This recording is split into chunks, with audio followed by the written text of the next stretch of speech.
तो प्रश्न आपसे पूछ रहा है कि अभी किसे भारत रत्न पुरस्कार से सम्मानित करने की घोषणा की गई है। तो आंसर होगा कर्पूरी ठाकुर को। तो अभी केंद्र सरकार ने, ये बिहार के पूर्व मुख्यमंत्री हैं कर्पूरी ठाकुर, इनको भारत का सर्वोच्च नागरिक सम्मान भारत रत्न देने की घोषणा की है। मरणोपरांत मिलेगा इन्हें ये सम्मान। और आप देखोगे भारत रत्न कई सालों के बाद दिया जा रहा है। तो ये प्रश्न तो मोस्ट इंपॉर्टेंट है। हमने कहा ना एग्जाम में आएगा ये प्रश्न, लिख लो भैया। अच्छा, बात करें कई सालों के बाद दिया जा रहा है, तो आखिरी बार कब दिया गया था? ये आखिरी बार 2019 में दिया गया था। कितने लोगों को? 3 लोगों को दिया गया था। वो कौन कौन है? प्रणब मुखर्जी, नानाजी देशमुख और भूपेन हजारिका को। और अब मिलेगा कर्पूरी ठाकुर को, जिन्हें जन नायक भी कहा जाता है। ये भी लाइन ध्यान में रखना। पहली बार भारत रत्न अगर पूछें कब और किसे मिला था, तो पहली बार भी 3 लोगों को मिला था। डॉक्टर सर्वपल्ली राधाकृष्णन, जो हमारे दूसरे राष्ट्रपति थे, चक्रवर्ती राजगोपालाचारी और सीवी रमन। और कब मिला था इन्हें? 1954 में। अच्छा, अगर आपसे पूछें कि भारत रत्न किसके द्वारा दिया जाता है, तो राष्ट्रपति जी देती है। वर्तमान में द्रौपदी मुर्मू जी हैं। और याद रखना, एक बार में अधिकतम कितने लोगों को दे सकते हो आप भारत रत्न? तो 3 लोगों को दे सकते हो। और अगर पूछोगे कि पहली महिला कौन थी भारत रत्न सम्मान पाने वाली, तो हमारी पहली महिला प्रधानमंत्री इंदिरा गांधी थी। उन्हें मिला था 1971 में। और अभी तक कितने विदेशी नागरिकों को दिया जा चुका है? अच्छा, इस प्रश्न का उत्तर आप ही लोग दोगे, ये आपके लिए होमवर्क प्रश्न होगी।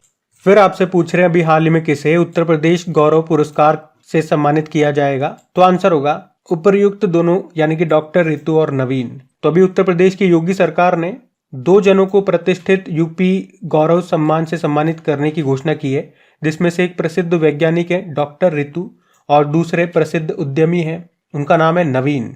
चलिए फिर बताइए, अभी हाल ही में सऊदी अरब के रियाद में जॉय ऑर्डर 2024 से सम्मानित होने वाली पहली भारतीय महिला कौन है? तो आंसर होगा आलिया भट्ट। तो भारतीय एक्ट्रेस आलिया भट्ट ये सऊदी अरब के रियाद में जॉय अवार्ड्स 2024 से सम्मानित होने वाली पहली भारतीय महिला बन गई हैं।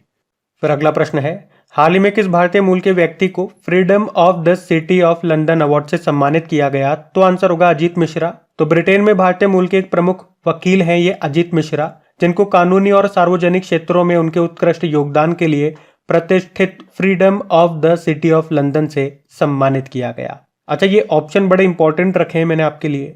सविता कंसवाल, मरणोपरांत अभी तेंजिंग नॉर्गे सम्मान मिला था। Professor BR Kamboj, MS Swaminathan पुरस्कार मिला था। और पुष्पा भारती, अभी 33वां व्यास सम्मान मिला था इनको, इनके उपन्यास यादें यादें और यादें के लिए। अगला प्रश्न देखो, अभी हाल ही में किसे सुभाष चंद्र बोस आपदा प्रबंधन पुरस्कार 2024 के लिए चुना गया? तो आंसर होगा 60 पैराशूट फील्ड हॉस्पिटल। तो अभी उत्तर प्रदेश के 60 पैराशूट फील्ड हॉस्पिटल को संस्थागत श्रेणी में सुभाष चंद्र बोस आपदा प्रबंधन पुरस्कार 2024 के लिए चुना गया है। आपको पता होगा ये पुरस्कार हर साल केंद्र सरकार के द्वारा व्यक्तिगत और संस्थागत श्रेणी में आपदा प्रबंधन में उत्कृष्ट कार्य के लिए दिया जाता है। इस बार व्यक्तिगत श्रेणी में नहीं दिया गया, संस्थागत श्रेणी में दिया गया है। तो याद रखना किसे? उत्तर प्रदेश के 60 पैराशूट फील्ड हॉस्पिटल को, जिसकी स्थापना 1942 में की गई थी। और यह भारतीय सशस्त्र बलों का एकमात्र हवाई चिकित्सा प्रतिष्ठान है। और मैं आपको बता दूं, या हमने देखा अभी कि 23 जनवरी को नेताजी सुभाष चंद्र बोस जी की जयंती होती है और उसी दिन इन पुरस्कारों की घोषणा भी की जाती है। संस्थागत श्रेणी में अगर किसी को मिलता है तो पुरस्कार राशि के रूप में 51 लाख रुपए मिलते हैं। व्यक्तिगत श्रेणी में 5 लाख रुपए का नगद पुरस्कार दिया जाता है। अच्छा, नेताजी सुभाष चंद्र बोस जी से एक प्रश्न आपने पढ़ा होगा या याद आएगा, महात्मा गांधी जी को राष्ट्रपिता की उपाधि किसने दी थी? इन्होंने ही दी थी। अगला प्रश्न देखते हैं। तो इस प्रश्न में आपसे पूछ रहे हैं, अभी हाल ही में किसे आईसीसी ने 2023 के लिए सर गारफील्ड सोबर्स ट्रॉफी के लिए चुना है? तो आंसर होगा पैट कमिंस। तो मोस्ट इंपॉर्टेंट क्वेश्चन मार्क करना है इस क्वेश्चन को, क्योंकि इस एक क्वेश्चन में मैं कई सारे क्वेश्चन आपको करवाने वाला हूं। और ये क्रिकेट का या यूं कहूं खेल का सबसे इंपॉर्टेंट अवार्ड है। पूरे साल भर जब भी स्पोर्ट्स वाला प्रश्न आएगा या क्रिकेट की हम बात करेंगे तो ये प्रश्न मैं आपको बार बार रिवाइज करवाने वाला हूं, तो इसे एक बार ध्यान से समझ लेना। पहले तो मैं आपका एक डाउट क्लियर कर दूं। देखो, ये जो सर गारफील्ड सोबर्स ट्रॉफी है ये किसे दी जाती है? तो जिसे ICC men's cricketer of the year चुना जाता है उसी को ये ट्रॉफी दी जाती है। अब आपके एग्जाम में चाहे प्रश्न ऐसे आ जाए कि बताओ 2023 के लिए ICC men's cricketer of the year किसे चुना गया, या प्रश्न ऐसे आ जाए कि 2023 के लिए सर गारफील्ड सोबर्स ट्रॉफी किसे मिली है, तो दोनों सेम ही प्रश्न है, दोनों का एक ही उत्तर होगा, पैट कमिंस। ये ऑस्ट्रेलियाई कप्तान है। बात समझ में आ गई ना आपको? और इसी तरह से अगर हम महिलाओं में बात करेंगे यानी कि ICC women's cricketer of the year, तो उन्हें जो अवार्ड दिया जाता है या ट्रॉफी दी जाती है उसे कहते हैं राचेल हेहो फ्लिंट ट्रॉफी। तो अब आप समझ गए ना मैं क्या बताना चाह रहा हूं। एग्जाम में अगर प्रश्न आ जाए कि ICC women's cricketer of the year किसे चुना गया या राचेल हेहो फ्लिंट ट्रॉफी किसे मिली है, तो दोनों प्रश्न का उत्तर सेम ही होगा। तो इस बार 2023 के लिए ये अवार्ड मिला है नेट साइवर को, जो इंग्लैंड की है। ये मोस्ट इंपॉर्टेंट क्वेश्चन है। कुछ और भी अवार्ड्स मैं आपको बताऊंगा। वैसे आपके लिए पूरी मेहनत से मैंने ये पीपीटी तैयार की है, रंग बिरंगा प्रेजेंटेशन आपके लिए तैयार करके लाया हूं ताकि आपको देखने में भी अच्छा लगे। अब जैसे देखो, अगर बात करते हैं ICC men's ODI cricketer of the year 2023 किसे चुना गया, तो विराट कोहली को चुना गया है।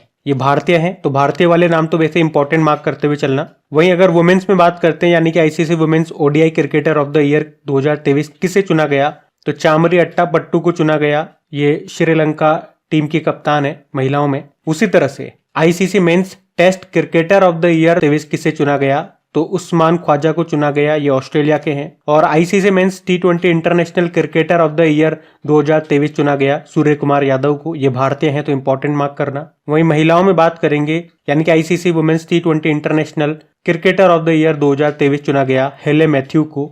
ये वेस्ट इंडीज की हैं। तो ये इतने अवार्ड तो आपको ध्यान रखने ही रखने, बाकी लिख के तो मैं सारे ही लाया हूं। एम्पायर ऑफ द ईयर भी देख लो, रिचर्ड लिंगवर्थ को चुना है, ये इंग्लैंड से हैं। और ICC spirit of cricket award 2023, ये जरूर ध्यान रखना, जिम्बाब्वे की टीम को यह अवार्ड मिला है। बाकी और भी हैं, जैसे कि इमर्जिंग में किसे मिला है, एसोसिएट में किसे मिला है, वो भी आप देख सकते हो। लेकिन जो इंपॉर्टेंट थे वो मैंने आपको बता दिए हैं। और ये अवार्ड कौन देता है, आईसीसी देता है। चलो अगला प्रश्न क्या है। अभी विंटर यूथ ओलंपिक्स 2024 में किस एकमात्र भारतीय खिलाड़ी ने हिस्सा लिया, तो आंसर होगा साहिल ने। बात करें यहाँ पे विंटर यूथ ओलंपिक्स 2024 की, जिसका आयोजन 19 जनवरी से लेके 1 फरवरी 2024 तक किया जा रहा है। कौन सा संस्करण है, तो चौथा संस्करण है, एडिशन है। कहाँ पे, साउथ कोरिया में। और इसका मोटो भी है ग्रो टुगेदर शाइन टुगेदर। चलो फिर बताओ, अभी हाल ही में एशियाई मैराथन चैंपियनशिप में स्वर्ण पदक जीतने वाले दूसरे भारतीय कौन बन गए, तो आंसर होगा मान सिंह। अच्छा, अभी ये एशियाई मैराथन चैंपियनशिप 2024 का आयोजन कहाँ पे हुआ, हांगकांग में हुआ। और यहाँ पे मान सिंह ने 2 घंटे 14 मिनट 19 सेकंड का वक्त लेकर के व्यक्तिगत सर्वश्रेष्ठ समय के साथ पदक जीता है। और पदक में भी कौन सा पदक, कौन सा मेडल, गोल्ड मेडल जीता है। और इस तरह से आप कह सकते हो इस चैंपियनशिप में गोल्ड जीतने वाले वो दूसरे भारतीय बन गए हैं। अब दूसरे बन गए तो आप जानना चाहोगे पहले कौन थे, तो 2017 में जो एशियाई मैराथन चैंपियनशिप हुई थी उसमें गोल्ड जीतने वाले पहले भारतीय बने थे गोपी थोनाकल, उनका नाम है। वहां पे उन्होंने भी चीनी खिलाड़ी को हराया था। और इस बार मान सिंह ने भी चीनी खिलाड़ी को हराया है। तो ये भी ध्यान रखना। मैंने आपको बता दिया ये चैंपियनशिप अभी कहाँ पे हुई, और इसमें स्वर्ण पदक जीतने वाले दूसरे भारतीय बने हैं मान सिंह, तो नाम इंपॉर्टेंट रहेगा। अगला प्रश्न देखते हैं। फिर अगला प्रश्न है, अभी हाल ही में इंडिया ओपन बैडमिंटन 2024 में महिला एकल का खिताब किसने जीता, तो आंसर होगा ताई जू यिंग ने। हम बात कर रहे हैं यहाँ पे इंडिया ओपन बैडमिंटन टूर्नामेंट 2024 की। और वैसे इसका नया नाम हो गया है अब योनेक्स सनराइज इंडिया ओपन 2024 कहेंगे इसे, जिसका आयोजन अभी नई दिल्ली में हुआ था 16 से लेके 21 जनवरी 2024 तक। नई दिल्ली के केडी जादव इंडोर स्टेडियम में हुआ था। इसमें वुमेन्स सिंगल का टूर्नामेंट जीता है चीनी ताइपे की खिलाड़ी हैं ताई जू यिंग। और पुरुष एकल का खिताब जीता पीपल्स रिपब्लिक ऑफ चाइना के प्लेयर शी यू कुई ने। और इन दोनों से ज्यादा इंपॉर्टेंट ये मेंस डबल का इवेंट रहेगा। वैसे इसको जीता तो साउथ कोरिया की जोड़ी ने है, जिनके नाम है कांग मिन ह्यूक और सियो सेउंज। अब इनका नाम इंपॉर्टेंट नहीं है, इन्होंने जिनको हराया है या जो इसमें उप विजेता रहे वो इंपॉर्टेंट है। उनके नाम है सात्विक साईराज रंकी रेड्डी और चिराग शेट्टी। ये भारतीय हैं, भारतीय बैडमिंटन प्लेयर। और इनका नाम तो अभी वैसे ही चर्चा में भैया, क्यों, क्योंकि अभी 2023 का मेजर ध्यानचंद खेल रत्न पुरस्कार इन्होंने ही जीता है। इनका संबंध बैडमिंटन से है, तो इनका नाम तो आपको याद रखना ही है। अच्छा, बैडमिंटन एसोसिएशन ऑफ इंडिया की बात करते हैं तो इसके अध्यक्ष जरूर याद रखना, असम के जो मुख्यमंत्री हैं वो हैं हेमंत बिस्वा शर्मा। वैसे बैडमिंटन वर्ल्ड फेडरेशन का हेडक्वार्टर कहां पर है, कुआलालंपुर मलेशिया में है। और उसके प्रेसिडेंट है पॉल एरिक। अगला प्रश्न देखते हैं। चलो फिर बताओ, अभी हाल ही में किसने अगले 5 सालों के लिए आईपीएल का टाइटल स्पॉन्सरशिप हासिल कर लिया, तो आंसर होगा टाटा ने। तो टाटा एक बार फिर से आईपीएल का टाइटल स्पॉन्सर बन गया है, वो भी अगले 5 सालों के लिए। टाइटल स्पॉन्सर मतलब क्या होता है, जब भी कोई भी टूर्नामेंट होता है तो उसके पहले हम कंपनी का नाम लगा देते हैं, तो वो कंपनी उस टूर्नामेंट का टाइटल स्पॉन्सर बन गया। जैसे कि केवल आईपीएल नहीं बोलेंगे, हम क्या बोलते हैं, टाटा आईपीएल, तो टाटा उसका टाइटल स्पॉन्सर हो गया। जैसे कि अगर पेटीएम होता तो ऐसे बोला जाता फिर पेटीएम आईपीएल, वीवो होता तो वीवो आईपीएल, तो उसके टाइटल में नाम आता है, मतलब उस टूर्नामेंट के पहले उस कंपनी का नाम लिखा जाता है जिसके पास टाइटल स्पॉन्सरशिप होती है। वैसे पिछले 2 सालों में यानी कि 2022 और 2023 में भी आईपीएल का टाइटल स्पॉन्सर ये टाटा ही था। और वैसे आपको याद होगा, हमने पढ़ा भी था कि वुमेन प्रीमियर लीग का टाइटल स्पॉन्सरशिप भी टाटा के पास ही है 2022 से लेके 2027। चलो फिर बताओ, अभी हाल ही में पक्के पागा हॉर्नबिल फेस्टिवल का आयोजन ये कहां पे किया गया? तो आंसर होगा अरुणाचल प्रदेश में।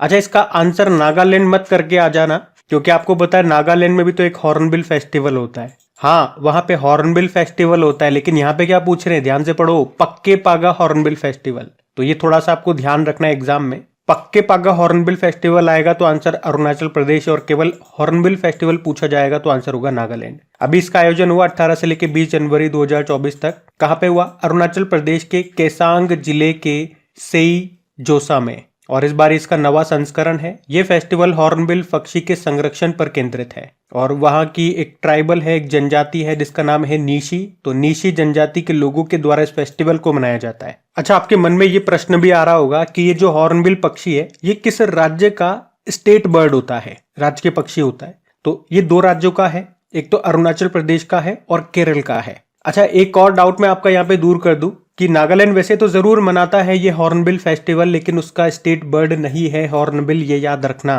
तो फिर नागालैंड का स्टेट बर्ड क्या है? तो आंसर होगा ट्रेगोपैन, ये भी थोड़ा सा ध्यान रखना। चलिए फिर बताइए, अभी हाल ही में 9 साल बाद पारंपरिक भैंसों की लड़ाई जिसे कहते हैं मोह जूझ, इसका आयोजन ये कहां पे हुआ? तो आंसर होगा असम में। मोह जूझ ये क्या है? ये भैंसों की लड़ाई का आयोजन है जिसे मोह जूझ कहते हैं, और इसका आयोजन होता है असम में। और अभी 9 साल के बाद फिर से इसका आयोजन किया जाने लगा है, क्योंकि सुप्रीम कोर्ट ने 2015 में इस पर बैन लगा दिया था, और अब ये फिर से शुरू हो गया है। और असम में माघ बिहू जो फेस्टिवल होता है उसी में इस मोह जूझ का आयोजन किया जाता है।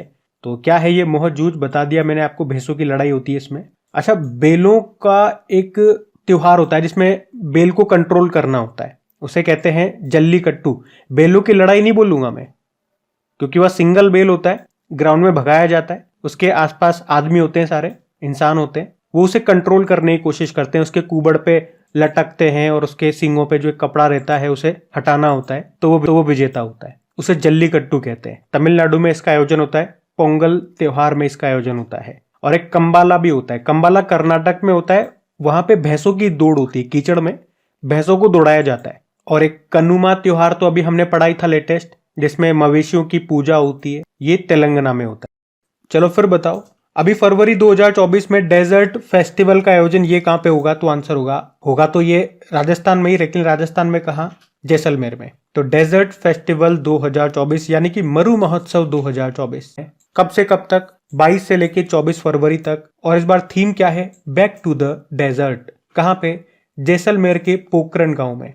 फिर आपसे पूछ रहे हैं, अभी जनवरी 2024 में किस राज्य में ऑरेंज उत्सव 2024 का आयोजन किया गया? तो आंसर होगा नागालैंड। तो जैविक संतरे की फसल को चिन्हित करने के लिए नागालैंड के रसोमा गांव में ये 2 दिवसीय ऑरेंज फेस्टिवल मनाया जाता है, हर साल मनाते हैं। इस बार ये इसका चौथा संस्करण है, 24 और 25 जनवरी 2024 को ये मनाया गया। तो इस प्रश्न में आपसे पूछ रहे हैं, अभी स्टीड फास्ट डिफेंडर 2024 युद्ध अभ्यास का आयोजन ये किसके द्वारा किया गया? तो आंसर होगा नाटो। तो एक्सरसाइज का नाम है स्टीड फास्ट डिफेंडर 2024, और इसका आयोजन कर रहा है नाटो। कब से कब तक? फरवरी से लेके मई 2024 तक। कहां पे किया जाएगा? तो ये यूरोपीय महाद्वीप के अलग अलग देशों में इसका आयोजन किया जाएगा। और इस अभ्यास को करने के मुख्य उद्देश्य की बात करें तो रशिया के साथ किसी बड़े युद्ध की स्थिति में अमेरिका सेना किस तरह से अपने यूरोपीय सहयोगियों की मदद कर सके, यही इस अभ्यास को करने का मुख्य उद्देश्य है। और इसमें नाटो के 31 सदस्य देश और स्वीडन ये हिस्सा ले रहे हैं। पहले हम नाटो की बात करते हैं। नाटो मतलब होता है नॉर्थ अटलांटिक ट्रीटी ऑर्गेनाइजेशन। स्थापना होती है 1949 में। हेडक्वार्टर मिलेगा आपको ब्रुसेल बेल्जियम में, जहां पे यूरोपियन यूनियन का भी है हेडक्वार्टर। सदस्य देश हमने कहा 31 हो गए हैं। अभी 31वां सदस्य देश कौन सा बना था? तो फिनलैंड बना था, ये याद रखना। और इसके महासचिव कौन है? जेंस स्टोल्टेनबर्ग है। वैसे नाटो से आपको याद आएगा ये लॉक्ड शील्ड नाम की एक एक्सरसाइज भी करता है, जो कि एक साइबर एक्सरसाइज है। अब देखो अगला प्रश्न क्या है।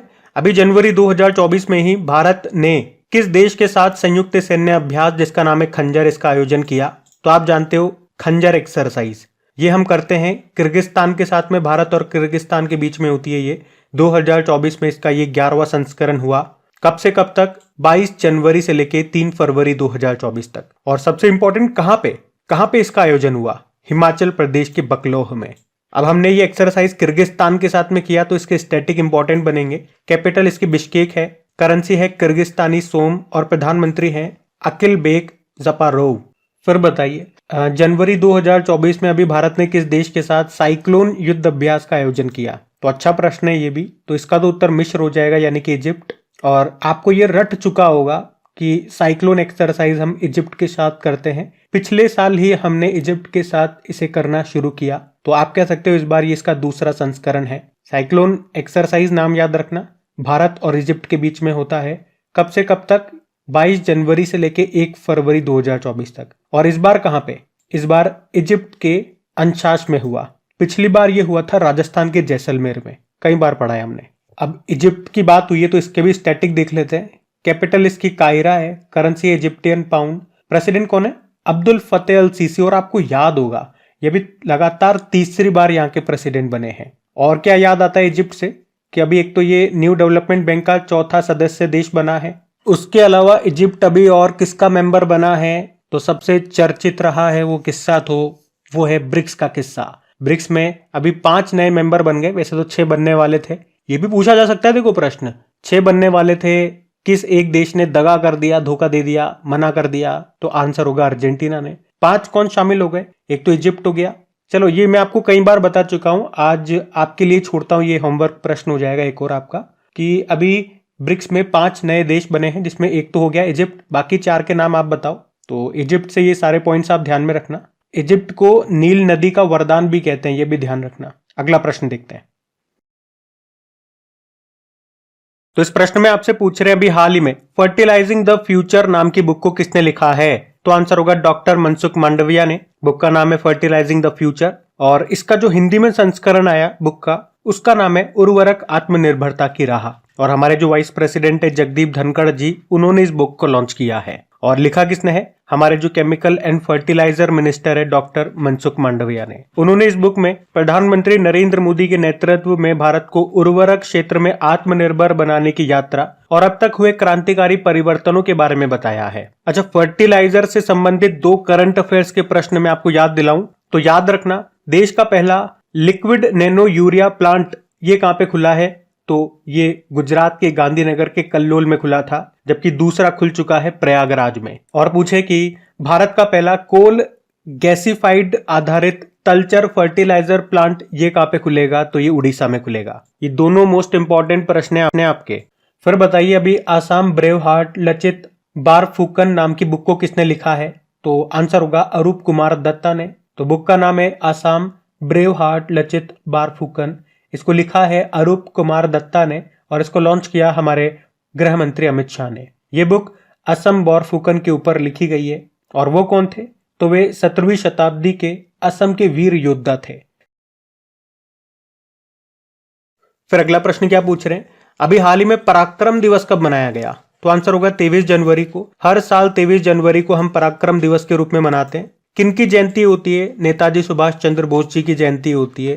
23 जनवरी 1897 को उनका जन्म हुआ था कटक उड़ीसा में।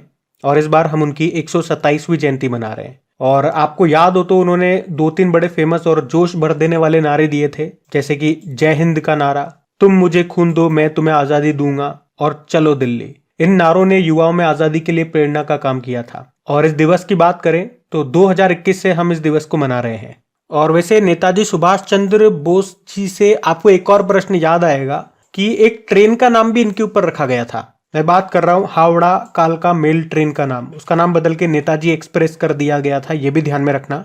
चलो फिर बताओ, अभी हाल ही में राष्ट्रीय मतदाता दिवस कब मनाया गया? तो आंसर होगा 25 जनवरी को। तो हर साल 25 जनवरी को ये नेशनल वोटर्स डे के रूप में मनाया जाता है। और इस बार की थीम क्या है? वोट जैसा कुछ नहीं, वोट जरूर डालेंगे हम। Nothing like voting, I vote for sure. और पिछले साल 2023 में भी यही थीम थी, इस बार भी यही है। पहली बार इस दिवस को हमने 2011 में मनाया था। तो इस बार ये इसका कौन सा संस्करण हुआ? 14वां संस्करण हुआ। और आप जानना चाहो कि 25 जनवरी को ये दिवस क्यों मनाते हैं? क्योंकि 25 जनवरी 1950 को राष्ट्रीय चुनाव आयोग इलेक्शन कमीशन ऑफ इंडिया की स्थापना होती है। और जब भी हम इलेक्शन की बात करते हैं तो एक प्रश्न आपके दिमाग में आना चाहिए। पहले जो मतदाता की उम्र थी वो 21 साल थी, बाद में उसे घटा के 18 वर्ष कर दिया।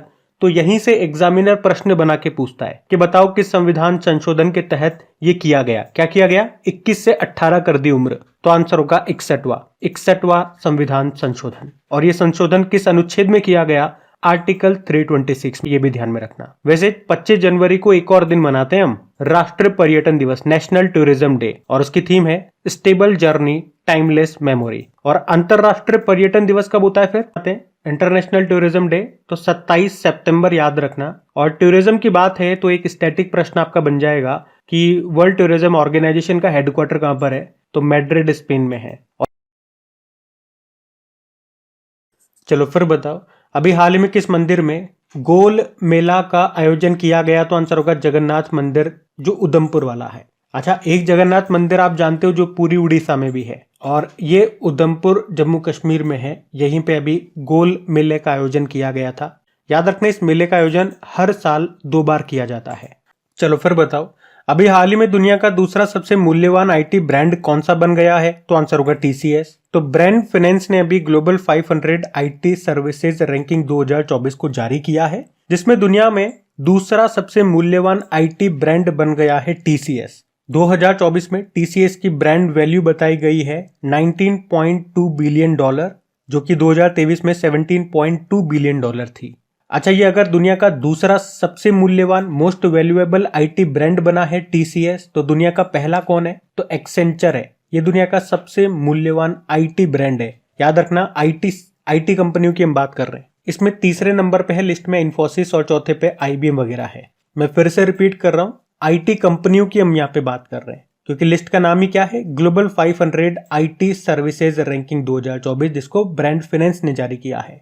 पर बताइए, हाल ही में वर्ल्ड हेल्थ ऑर्गेनाइजेशन ने किस देश को मलेरिया मुक्त घोषित कर दिया? तो आंसर होगा केप वर्दे। केप वर्दे ये एक अफ्रीकी देश है, और अभी वर्ल्ड हेल्थ ऑर्गेनाइजेशन ने इसे मलेरिया मुक्त देश घोषित कर दिया है।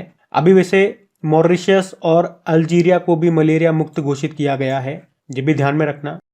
फिर बताओ, अभी किस अरब देश में पहली बार शराब की दुकान खोली जाएगी? तो आंसर होगा सऊदी अरब। तो सऊदी अरब रियाद में अपना पहला अल्कोहल स्टोर यानी कि शराब की दुकानें खोलेगा। ये स्टोर विशेष रूप से गैर मुस्लिम राजनयिकों के लिए होगा। एक्चुअली में आपको पता है, सऊदी अरब एक कट्टर मुस्लिम देश है। यहाँ के लोग शराब बेचना तो दूर, इसका सेवन भी नहीं कर सकते, क्योंकि उनके धर्म में शराब का सेवन करना गलत माना जाता है। और मैंने आपको स्टार्टिंग में बोल दिया, ये कट्टर मुस्लिम देश है। तो फिर आप कहोगे कि अब क्यों खोल रहा है? तो जिस प्रकार से हम लोग पढ़ते आ रहे, करंट अफेयर्स में भी कई बार पढ़ा है कि सऊदी अरब ने अपने देश की महिलाओं को थोड़ी थोड़ी आजादी देना शुरू कर दिया। अब वे ड्राइविंग कर सकती हैं, अकेले विदेश यात्रा कर सकती है, अकेले सिनेमा हॉल जा सकती है, और भी कई तरह की छूट दे रहा है महिलाओं को, ताकि वो अपने ऊपर से रूढ़िवादी मुस्लिम देश का ठप्पा हटा सके। और इसी कड़ी में अब वो शराब की दुकानें भी खोलने जा रहा है, ताकि उसके नागरिक तो नहीं बल्कि जो विदेशी पर्यटक आ रहे हैं वो पी सके, जिससे पर्यटन और व्यवसाय बढ़ सके सऊदी अरब में।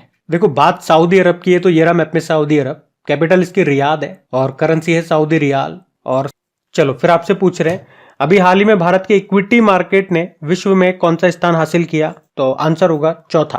तो इक्विटी मार्केट कह दो या स्टॉक एक्सचेंज कह दो या शेयर मार्केट कह दो, तो अभी ब्लूमबर्ग के अनुसार वर्ल्ड का सबसे बड़ा शेयर मार्केट तो अमेरिका का है, दूसरे नंबर पे चाइना का है, तीसरे पे जापान का है, और अब भारत ये हांगकांग को पछाड़ करके चौथा सबसे बड़ा इक्विटी मार्केट बन गया है बाजार पूंजीकरण के हिसाब से। बाजार पूंजीकरण मतलब मार्केट कैपिटलाइजेशन या मार्केट वैल्यू के हिसाब से। हम अगर देखते हैं, अमेरिका नंबर 1 पर है ना, यानी कि अमेरिका का जो स्टॉक मार्केट है वो टॉप पर है, उसकी वैल्यू है $50.86 ट्रिलियन।